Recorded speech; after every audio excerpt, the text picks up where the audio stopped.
Here's what's coming up on the schedule. 1 p.m. start time tomorrow to close out the series in San Diego. Then the Dodgers are back at the Ravine Friday to kick off a huge NL West homestand.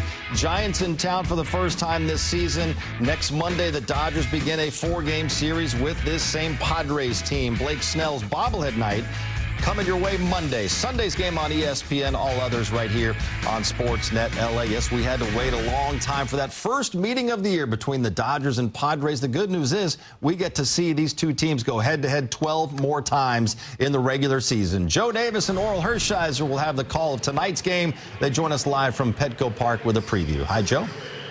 Hi, Johnny. Yeah, it was worth the wait. What a game that was yesterday as the Dodgers win it in 10 innings. Today, it's a bullpen game, and you're a starter throughout your career, but you spent a little time down there. I would imagine the mood's a little bit different on a night like tonight. It really is. You know, first and foremost, there's a lot of focus because you know you're going to be in the game probably. And the other thing is you're going to be in a good situation probably because if the team breaks on top, then Mark Pryor and Dave Roberts can deploy them exactly where they want to get to them in the batting order. So it could be really easy and fun.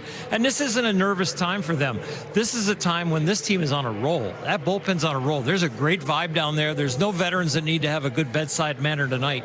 They are all ready. What do you see with the Padres lineup? The lineup that last year was #1 in baseball in batting average. Profile's no longer there, but for the most part, it's the same group. What do you see with those guys? I think it's going to be very tough on them again tonight. I think you got Machado and Wade probably feel pretty good about themselves. Machado for sure. Everybody else, even though they got runs last night and they got a hit and they drove some runs in, I think when you're getting deployed against a bullpen like this, all of a sudden, it is really hard to come out of a slump when you got to face a different pitcher every time. You don't have the same rhythm. You don't have any information. So I think the Dodger pitching staff can keep this, you know, this Padre team down because they're having a bullpen game. Just when you say, I got him, I got that guy, there's another guy coming in. And again, as the bullpen game goes on, Dodgers try to win this series, John. Joe and Oral looking forward to this one once again. See you guys at 6:30. Shohei Otani finally got back on the mound today after being delayed by the weekend weather in St. Louis, then a Sunday foul ball off of his foot. That's today's injury report brought to you by Keck Medicine of USC. Shohei hasn't pitched in a game since August of 2023, and as of now, he's on target to return to the mound for the Dodgers sometime after the All-Star break. With more, here's Dave Roberts and pitching coach Mark Pryor. Yeah, I mean, his volume got built up today. He looked great. He looked, things were coming out really clean. You know, it was kind of got delayed over the weekend just because of some of the weather and stuff, but you know, he looks good, and so I think we're continue to build his volume. The intensity's there, the pitches are there. I thought the execution was a lot better today than it was on his second one. This resembled more of his first live BP. So I think all in all, he's progressing and trending in a very positive direction. I think it's close. You know, I don't even think we would see the version that we would, you know, that everybody expects until he's in a real game, probably for 3 or 4. You know, I think that's still probably a kind of a TBD. But from pitch to pitch, I thought he was in command the whole time today. So, like, it was, I mean, you're just sitting back and just watching it. There wasn't a whole lot to say. I mean, he was doing whatever he wanted with the baseball, with every pitch he wanted to. He felt very convicted and confident in every pitch that he threw that he was going to get a guy out. So those are all positive signs. It's tempting. I mean, I'm sure Shohei is tempted to kind of just rip the Band-Aid off and get into a big league game, but I think we're doing a good job of trying to be patient, and truth be told, I don't know anyone knows the right time to get him in a big league game, but we're still being very careful, I guess. Is something before the All-Star break feel like a non-zero chance now, or do you still kind of look at that after the All-Star break as the most? I would say that it's definitely not non-zero. How about that? Shohei Otani threw 3 simulated innings today, 44 pitches, and since he can't leave the team to make rehab starts in the minors, the Dodgers need his bat here. These sim games, Nomar, they're very important outings for him as he ramps back up.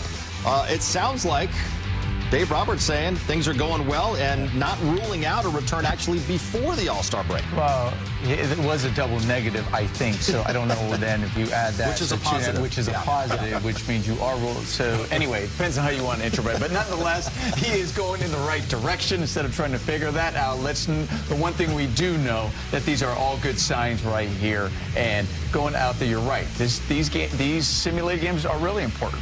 You know, for him, make sure he feels good. Mark Pryor was also talking about how good he looks in the command and everything that he does on the mound. So hopefully it continues, and we'll see. It is one of those where if we don't get to see him on the mound, you know, before the All-Star break, it doesn't matter because we get to watch him every day at the plate. The All-Star break, it's what, 5 weeks away or so? So 44 pitches in that sim game, maybe 55, 60 his next outing. So he's starting to really ramp up. But the most important thing is if he does make a start before the All-Star game, great. If not, that's okay too. It's all about making sure he's ready to go and have that build-up towards the postseason. And, of course, Shohei will be leading off for the Dodgers tonight. The first challenge right out of the gate for Dylan Cease. These two last met in last year's NLDS. We're going to go to the K-Zone, the at-bat that changed the momentum in Game 1, Jerry. Shohei's first ever postseason game. Yeah, again, you're going to see the first at-bat here against Dylan Cease. And Dylan Cease, we talked about having that high explosive fastball. When he gets the first pitch, breaking ball up in the zone, Shohei hollers at it. How about that fastball right back 0-2, advantage Cease. Now Shohei goes to battling. Does a really good job of making sure he lays off those pitches in the dirt, trying to get something he can handle. And once again, Shohei Otani, understand he's got light tower power, tries to exploit it, but doesn't get on top of that high fastball with 2 strikes at 99 miles an hour. Remember that. Remember that high fastball, because Cease will go back to it in his second at-bat. Here, a breaking ball. Once again, first pitch. He takes it this time. Now you got 2-0 count at-bat in his favor. Has a nasty cutter, 2-1. Yes, he's barking, but this ball does not cut. He finally gets that pitch up in the zone. The pitch he was looking at it, rocket over the right field wall, and this set the tone for the rest of the series. One more look at it on the high fastball, gets on top of that fastball, head down on contact, barrel to the baseball, great barrel release. This ball got out in a hurry. Exit velo 111, I say 119 miles an hour. Ideal launch angle, 25 degrees. Dodgers went on to win Game 1 and, of course, the series. The last time Dylan Cease faced the Dodgers, it was Game 4 of the NLDS. Tried to pitch on 3 days rest. Dodgers chased him in the second inning. He got tagged for 3 runs and an 8-0 loss. Dodgers hoping to do more of the same at 6:30. Plus, Kirsten talks one-on-one with Freddie Freeman. .351 batting average. That's the best in the National League. But Freddie isn't happy with his swing right now, as Nomar knows. You can always find a better swing. They could really use some wins and some distance between these two teams. Each one of them counts a little bit more than it used to. You play each team 13 times in the current schedule instead of the 19. When you used to play 19, you could get these patches where you play a team an awful lot. You play them at home, then there's another team, and you play them on the road. But with the way the schedule is now, 13 games. Breaking pitch gets Otani for the first out of the night. It is odd to see them all in this big bunch. And really, it's not as fair as you think, because if somebody has a team that's hurt, it's about rhythm of when you play them then. When it's spread out a little bit more, it's like the whole season and it's a little more balanced. And one of the triggers of this Dodger offense is when the bottom of the order can get on for this man and the guys after him. 23 home runs for Otani to lead the National League, but he's matched his season-long drought, 7 games without one, which is a normal stretch for most guys. For him, the longest this year. He's on the ground to second for Cronenworth to get the out at second, and that's all. The other time that he went 7 games in a row without hitting a home run, he followed that by hitting 10 in his next 16. So we got that to look forward to. Yes. 7 games makes him really do. 2 away, and here's Betts.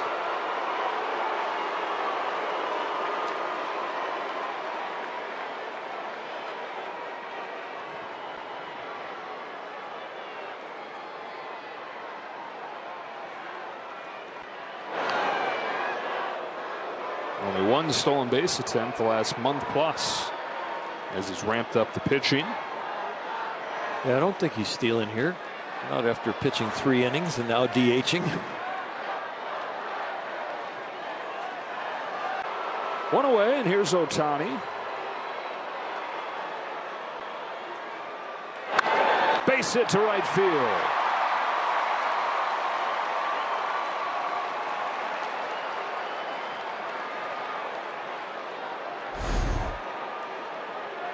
Strikeout, rollover fielder's choice to second, and now this base hit through the 4-hole. As hard as he hits the ball, it just creates his own holes. We talk about batting average on balls a year. There's 0-1 to Freddie Freeman. Base hit past the diving Arise. Both Otani and Freeman going through that right side, and they've got him cornered with 2 away. Well, when you're throwing breaking balls to left-handed power hitters and they end up down and in but not all the way there, you're going to give up hard ground balls, and that's what these guys both did through that hole.